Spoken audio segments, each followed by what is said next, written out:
Hi, and welcome to part 3 of this How to Close More Appointments training. This part of the training is all about making a quote, making a bid, and giving them the price. This is the part of the appointment that everybody tends to dread. The salesman dreads this, and the potential customer dreads this. We've had a nice appointment so far. I hope it doesn't go sour now that I start talking about money. So how do we configure this in a way where it has the highest likelihood of going well for both you and your potential customer? So in the previous section, we learned what the ideal outcome is for our client. So now it's time for us to go and do a quote to see what it's going to look like to give them that ideal outcome, right? Wrong. That is incorrect. You must drill this idea into your brain. You never, ever, ever, ever give a quote or give the price to a potential customer until you know what their budget is. If somebody's budget is $5,000 and you give them a $10,000 option, you've just lost out on $5,000 you could have gotten from that customer.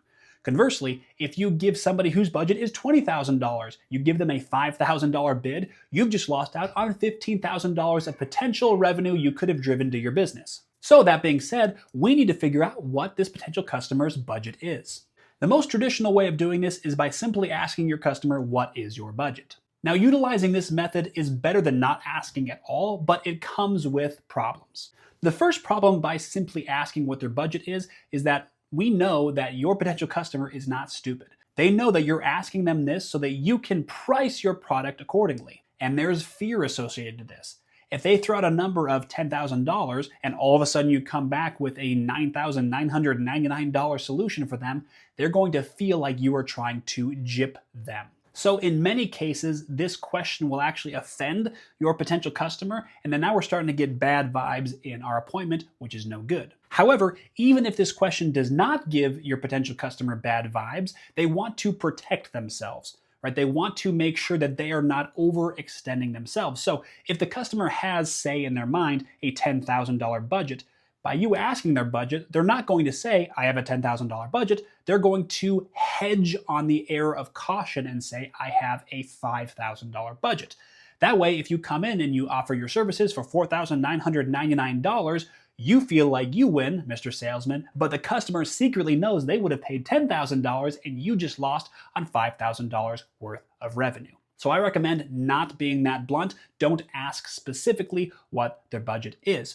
There is a better way to gather this information. So we're going to go back to the window company as the example. But once again, this works in all industries. I might say, I am going to spend some time here to take some measurements of your windows. Now, I don't know what the price is going to be for your house because I haven't taken the measurements yet.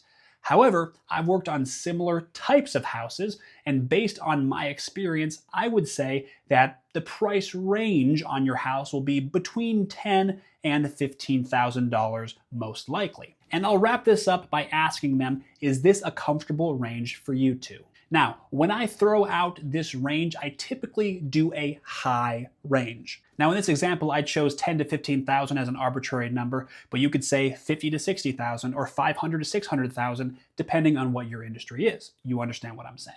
And here's the reason why I do that. If I give a high price range, sometimes they're just going to say, yeah, that sounds fine. That is the best case scenario for you. You got to sell your premium product without having to do this back and forth with the customer. That might happen 10 to 20% of the time. But you want your price range to be high enough to where most customers are going to come back at a lower price.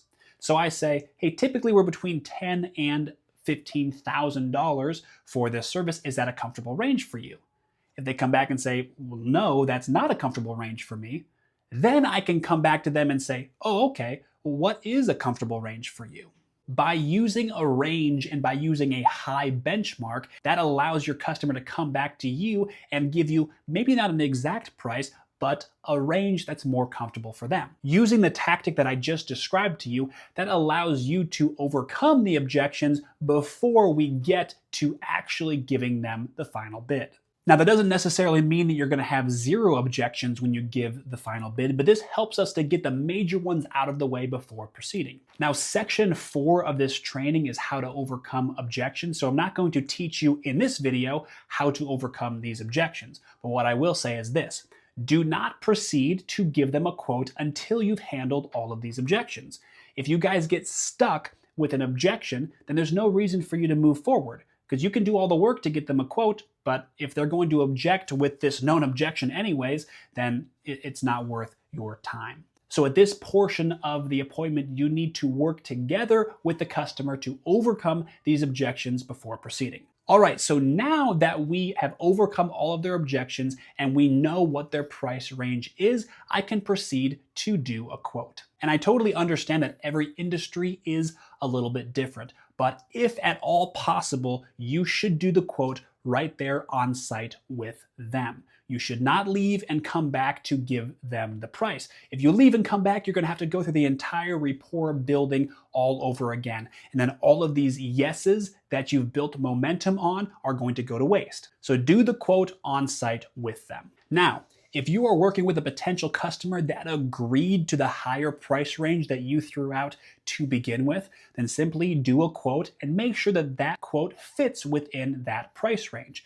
You give them that price range and then you close the deal and proceed forward. However, we know most people are not going to fit in the higher price range. They are going to come back with you with that lower price range. And it's very important that you do this. When you do your quotes, you should give that person your higher price range quote and also a quote at their lower price range. In the example I've been using during this training is a window company. So when I go back to my customer, I might bring them, here is what it looks like to replace all of your windows with these extra super good double pane vinyl windows. That is going to cost you $13,900. Hence, I'm in my higher price range threshold. So you can even say to your customer, this is what it would look like, just like I was saying before. Then I follow up by saying, however, to meet your price expectations, and let's say in this case they said $5,000 to $7,000, to meet your price expectations, what we could do is I could simply repair your windows. We're going to replace these 2 windows that are particularly bad, but the rest of them we can salvage by repairing them. That decreases your cost by quite a bit, and that cost is $6,840. It's very important that you present your quotes this way. By still presenting them the quote that's the higher price range, you are proving yourself to be not a liar. Their perfect ideal outcome does cost what you said it would cost. However, you're coming back to them with a very reasonable solution that is within their price range. Now, if you close this appointment, 8 times out of 10, they're going to move forward in that price range that you offered them. But 2 times out of 10, they're going to still choose the higher price range one, even though that wasn't part of their original budget. So you should always follow through with giving them a quote at the higher price range, no matter what.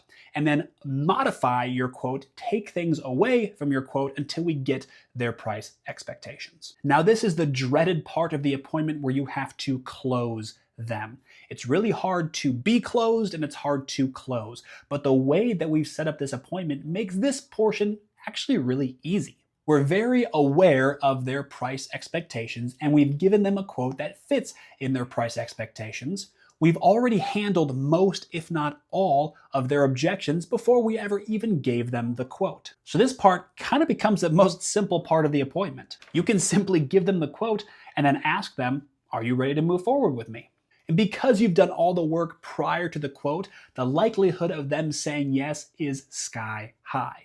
And if they do say yes, you have them sign the contract or collect payment right then and there. You don't want to go away and come back to collect that payment or to have them sign the contract, because once again, you're going to miss out on all the work you've done in this appointment so far. If they're saying yes right now, collect payment or sign a contract right now. Now, of course, it is possible that they have more objections at this point that we did not address earlier. They were saving it for some reason, and there's ways to overcome these objections. There's also ways to overcome the objections that we faced earlier in the appointment. In the next and final video in this training, you will see the tried and true tactics to overcome these objections, and I will see you in that video.